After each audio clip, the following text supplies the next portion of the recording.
ನಮಸ್ಕಾರ ಸ್ನೇಹಿತರೆ, ಎಲ್ರು ಹೇಗಿದ್ದೀರಾ? ನಾನು ನಿಮ್ಮ ಮನೆ ಮಗಳು ಉಷಾ ಜಗದೀಶ್ ಮಾತಾಡ್ತಾ ಇರೋದು. ಸೊ ಇವತ್ತಿನ ಡೈಲಿ ಬ್ಲಾಗ್ಸ್ ಅಂದರೆ ನಾನು ಟ್ಯೂಸ್ಡೇ ಡೈಲಿ ಬ್ಲಾಗ್ಸ್ ಮಾಡ್ತಾ ಇದ್ದೀನಿ ನಿನ್ನೆದಿದೆ. ಸೊ ಮೊದಲು ನಮ್ಮ ಪಿಂಕಿನ ನೋಡೋಣ ಅಂತ ಅವ್ರ ಕಡೆ ಕಾನ್ಸಂಟ್ರೇಟ್ ಮಾಡೋಣ. ಸೊ ಬೆಳಗ್ಗೆ ಟಿಫನ್ ಆಗಿದೆ ಅವಳು, ನಮ್ಮದು ಕೂಡ ಟಿಫನ್ ಆಗಿದೆ. ಇವಾಗ ಟೈಮ್ ಬಂದು 11:30. ಸೊ ಇವಾಗ ಮರಿಗಳೆಲ್ಲ ಕಂಡುಬಿಡ್ತಾ ಇದ್ದಾವೆ, ಒಂದೊಂದೇ ಕಂಡುಬಿಡ್ತಾ ಬಟ್ ಎಲ್ಲ ಮರಿಗಳು ಕೂಡ ಕಂಡುಬಿಟ್ಟಿದೆ. ನೋಡಿ ಇದೆ ಕಂಡುಬಿಟ್ಟಿದೆ. ಸೊ ಮುದ್ದಾಡ್ತಾ ಇದ್ದಾಳೆ ನನ್ನ ಮಗಳು, ಎಷ್ಟು ಚೆನ್ನಾಗಿ ಕಾಣ್ತಾ ಇದ್ದಾವೆ ಕಂಡುಬಿಟ್ಟ ಮೇಲೆ. ಎಲ್ಲ ಹೇಗೆ ಒಂದೊಂದೇ ಮರಿಗಳು ಕಂಡುಬಿಡ್ತಾ ಇದ್ದಾವೆ ತೋರಿಸ್ತಾ ಇದ್ದಾರೆ ಹಾಗೆ. ಸೊ ಮಕ್ಕಳು ಕೂಡ ಅದ್ರ ಜೊತೆ ಆಟ ಆಡ್ತಾ ಇದ್ದಾರೆ.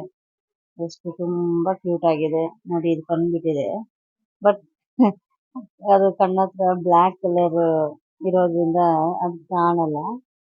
ತುಂಬಾ ಕ್ಯೂಟ್ ಆಗಿದೆ ಅದು. ಸೊ ಹಾಗೆ ಮಧ್ಯಾಹ್ನ ಏನು ಊಟ, ಅಡುಗೆ, ಮಕ್ಕಳು ಊಟ ಅಂತ ಕೇಳ್ತಾರಲ್ವ. ಸೊ ಹಾಗೆ ಹೆಸರು ಕಾಳು ಸಾಂಬಾರು ಮಾಡೋಣ ಅಂತ ಹೇಳ್ಬಿಟ್ಟು ಮಾಡ್ತಾ ಇದ್ದೀವಿ. ಸೊ ಮೊದಲಿಗೆ ಹೆಸರು ಕಾಳನ್ನ ಬೇಯಿಸ್ಕೋಬೇಕು. ನಿಮಗೆ ಬೇಗ ಆಗಬೇಕು ಅನ್ನೋದಾದರೆ ನೀವು ನೆನೆಸಿಟ್ಟು ಓವರ್ನೈಟ್ ನೆನೆಸಿಟ್ಬಿಟ್ಟು ಬೆಳಗ್ಗೆ ನೀವು ಮಾಡ್ಬೋದು. ಸೊ ಹೆಸರು ಕಾಳನ್ನ ನೆನೆಸ್ಕೊಂಡ್ಮೇಲೆ ನೆನೆಸಿಟ್ಟ ಹೆಸರು ಕಾಳನ್ನ ಬೇಯಿಸ್ಕೋಬೇಕು. 3-4 ವಿಷಲ್ಸ್ಗೆ ಬೇಯಿಸ್ಕೊಂಡು, ಸೊ ಬೇಯಿಸಿದ್ಮೇಲೆ ಆ ಹೆಸರು ಕಾಳು ಕಟ್ಟಿರುತ್ತಲ್ಲ, ಸೊ ನೀರೇನಿರುತ್ತೆ ಬೆಂದಿರೋದು, ಆ ನೀರನ್ನು ಬೇರೆ ಒಂದು ಇದಕ್ಕೆ ಬಸ್ಕೊಂಡು ಅದಕ್ಕೆ ಟೊಮೆಟೊ, ಹಸಿಮೆಣಸಿನ್ಕಾಯಿ ಹಾಕಿ ಬೇಯಿಸಬೇಕು. 2 ಟೊಮೆಟೊ ಹಾಕೊಳ್ಳಿ ಸಾಕು. ಹಸಿಮೆಣಸಿನ್ಕಾಯಿ ನಿಮಗೆ ಬೇಕು ಅಂದರೆ ಹಾಕೊಳ್ಳಿ, ಇಲ್ಲಾಂದರೆ ಬೇಡ. ಸೊ ಖಾರದ ಪುಡಿ ಹಾಕಿ ಸಾಂಬಾರಿಗೆ. ಸೊ ಚೆನ್ನಾಗಿ ಬೆಂದ ಮೇಲೆ ನಾವು ಏನು ಬೇಯಿಸ್ಕೊಂಡಿರ್ತೀವಲ್ಲ ಹೆಸರು ಕಾಳು, ಸೊ ಅದನ್ನು ಪೇಸ್ಟ್ ಮಾಡ್ಕೊಳ್ಳಿ. ಪೇಸ್ಟ್ ಆದಮೇಲೆ ಅದಕ್ಕೆ ಇದು ಮಾಡಿ, ಟೊಮೊಟೊ ಬೆಂದಿದೆಯಾ ನೋಡಿ. ಸೊ ಬೆಂದಾದ್ಮೇಲೆ ನಾವು ಹೆಸರು ಕಾಳು ಏನು ಪೇಸ್ಟ್ ಮಾಡಿರ್ತೀವಲ್ಲ ರುಬ್ಬಿ, ಸೊ ಅದನ್ನು ಸಾಂಬಾರಿಗೆ ಹಾಕಿ ಕಲಸಿ, ಸ್ವಲ್ಪ ಹುಣಸೆ ಹಣ್ಣಿನ ರಸ ಹಾಕಿ. ಸೊ ನಾನು ಇದು ಮಾಡ್ತಾ ಇರೋದು 5 ಜನಕ್ಕೆ. ಸೊ ನಿಮ್ಮ ಎಷ್ಟು ಜನ ಇದ್ದಾರೆ ನೋಡಿಕೊಂಡು ಸ್ವಲ್ಪ ಕ್ವಾಂಟಿಟಿನ ಜಾಸ್ತಿ ಮಾಡ್ಕೊಳ್ಳಿ. ಸೊ ಕರಿಬೇವು ಸೊಪ್ಪು ಬೇಯಬೇಕಾದ್ರೆ ಸ್ವಲ್ಪ ಕರಿಬೇವು ಸೊಪ್ಪು ಹಾಕಿದ್ರೆ ಘಮ ಘಮ ಅಂತ ಇರುತ್ತೆ. ಸೊ ಆ ಸ್ಮೆಲ್ಲೇ ಅಷ್ಟು ಚೆನ್ನಾಗಿರುತ್ತೆ.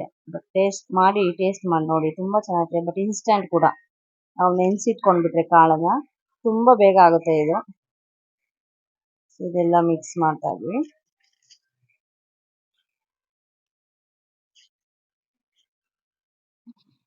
ಸೊ ಇದಕ್ಕೆ ನೀವು ರಸಂ ಪೌಡರ್ ಕೂಡ ಮಿಕ್ಸ್ ಮಾಡ್ಬೋದು, ಇಲ್ಲ ಮಾಮೂಲಿ ತರಕಾರಿ ಸಾಂಬಾರಿಗೆ ನೀವು ಏನು ಸಾಂಬಾರು ಪೌಡರ್ ಯೂಸ್ ಮಾಡ್ತೀರ ನಿಮ್ಮ ಮನೆಯದು, ಸೊ ಅದನ್ನು ಕೂಡ ಹಾಕಿ ಮಿಕ್ಸ್ ಮಾಡ್ಬೋದು. ತುಂಬ ಚೆನ್ನಾಗಿರುತ್ತೆ. ಟೇಸ್ಟ್ ಮಾಡಿ ತುಂಬ ಚೆನ್ನಾಗಿರುತ್ತೆ. ಸೊ ಬೇಳೆ ಸಾರು ಇರುತ್ತಲ್ಲ, ಸೊ ರಸಮ್ ಆ ಥರನೇ ಇರುತ್ತೆ ಟೇಸ್ಟ್ ಕೂಡ. ಬಟ್ ಹೆಲ್ತಿ ಕೂಡ ಇದು. ತುಂಬ ಹೀಟ್ ಇರೋರಿಗೆ ತಂಪಾಗುತ್ತೆ ಹೆಸರು ಕಾಳು. ಸೊ ಇವಾಗ ಸಾಂಬಾರು ಪೌಡರ್ ಹಾಕ್ತಾ ಇದ್ದೀವಿ. ಸಾಂಬಾರು ಪೌಡರ್ ಹೀಗೆ ನಿಮ್ಗೆ ಎಷ್ಟು ಬೇಕೋ ಅಷ್ಟು ಇದು ಮಾಡ್ಕೊಬೋದು, ಇಲ್ಲ ಒಂದು ಬೌಲಿಗೆ ಸ್ವಲ್ಪ ಸಾಂಬಾರು ಪೌಡರ್ ಹಾಗೆ ನೀರು ಹಾಕಿ ಕಲಸಿ ಹಾಕಿ ಮಿಕ್ಸ್ ಮಾಡಿ. ಸೊ ಅಟ್ ಲಾಸ್ಟ್ ನಾನು ಒಗ್ಗರಣೆ ಹಾಕೋತಾ ಇದ್ದೀನಿ. ಸೊ ಅದು ಕುದಿ ಬರ್ತಾ ಇದೆ ಸಾಂಬಾರು. ಸೊ ಒಗ್ಗರಣೆಗೆ ಸಾಸಿವೆ, ಬೆಳ್ಳುಳ್ಳಿ, ಹಾಗೆ ಕರಿಬೇವಿನ ಸೊಪ್ಪು, ಒಣಮೆಣಸಿನ್ಕಾಯಿ ಹಾಕಿ ಒಗ್ಗರಣೆ ಮಾಡಿಕೊಂಡು, ಸೊ ಅದಕ್ಕೆ ಮಿಕ್ಸ್ ಮಾಡಿಕೊಂಡು ತುಂಬ ಚೆನ್ನಾಗಿರುತ್ತೆ. ನಾನು ಇಲ್ಲಿ ಒಣಮೆಣಸಿನ್ಕಾಯಿ ಹಾಕಿಲ್ಲ.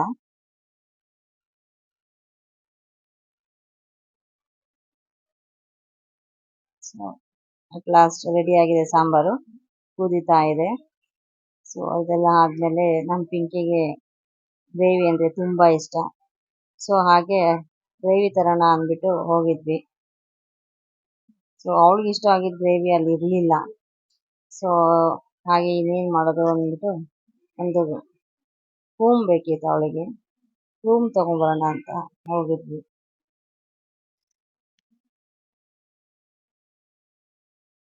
ರೂಮು ಸೆಲೆಕ್ಟ್ ಮಾಡಿದ್ವಿ, ತಗೊಂಡ್ವಿ. ಇದೆಲ್ಲ ಬಿಸ್ಕೆಟ್ಸು, ರಾಯಲ್ ಕೆನಿನು, ಸೊ ಪೆಡಿಗ್ರಿ. ಅದಾದ ನಂತರ ತರಕಾರಿ ತೊಗೋಬೇಕಿತ್ತು. ಸೊ ತರಕಾರಿ ತರಕ್ಕೆ ಹೋದ್ವಿ.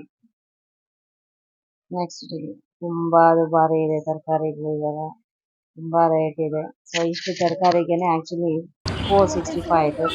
ಅಟ್ ಲಾಸ್ಟ್ ನಮ್ಮ ವ್ಲಾಗಿನ ಲಾಸ್ಟ್ ಬಂದು ಬೈ ಟು ಕಾಫಿ. ಸೊ ನಾವು ಹೊರಗೆ ಬಂದಾಗ ಬೈ ಟು ಕಾಫಿ ತಂದು ಕಾಫಿ ಕುಡಿದು ರಿಲ್ಯಾಕ್ಸ್ ಆಗೋದೇ ನಮ್ಮ ಒಂದು ವಾಟ್ ಇಸ್ ದಟ್ ಹ್ಯಾಬಿಟ್ ಅಂತಾರಲ್ಲ ಅದು. ಕೆಲಸ ಕಾರ್ಯ ಎಲ್ಲ ಮುಗಿಸ್ಕೊಂಡು ಆ ಜಂಜಾಟದಲ್ಲಿ ಬಂದು ಬೇಜಾರು ಕಳೆಯೋದಕ್ಕೆ ಬಂದು ಬೈಟು ತುಂಬಾ ಕಾಫಿ ಚೆನ್ನಾಗಿರುತ್ತೆ ಕಾಫಿ ಕುಡ್ಕೊಂಡು ತುಂಬಾ ಚೆನ್ನಾಗಿರುತ್ತೆ ಆ ಕಾಫಿ ಸ್ಟ್ರಾಂಗ್ ಒಂದು ಆಗಿ ಸವಿಯನ್ನು ಮಾಡ್ಕೊಂಡು ನೋಡಿ. ಹಂಗೆ ಬೇಜಾರನ್ನೆಲ್ಲ ಕಳೀತಾ ಲೈಫ್ ಕಳಿಬೇಕಲ್ವೇನ್ರಿ, ಇನ್ನೇನ್ರಿ ಇದೆ ಜೀವನದಲ್ಲಿ. ಹಾಗೆ ಕಾಫಿ ಕುಡಿತಾ ಕಾಫಿ ಸವಿತಾ 3 ಜನ ಕುತ್ಕೊಂಡು ಆರಾಮಾಗಿ ಟೈಮ್ ರಿಲ್ಯಾಕ್ಸ್ ಮಾಡ್ತಾ ಇದ್ವಿ. ಸೊ ನೋಡಿ ನನ್ನ ಮಗ ಸೊ ಅವನು ಬಂದಾಗ ಹೊರಗಡೆ ಕರ್ಕೊ ಬಂದ್ಬಿಡ್ತೀವಿ ಬಿಕಾಸ್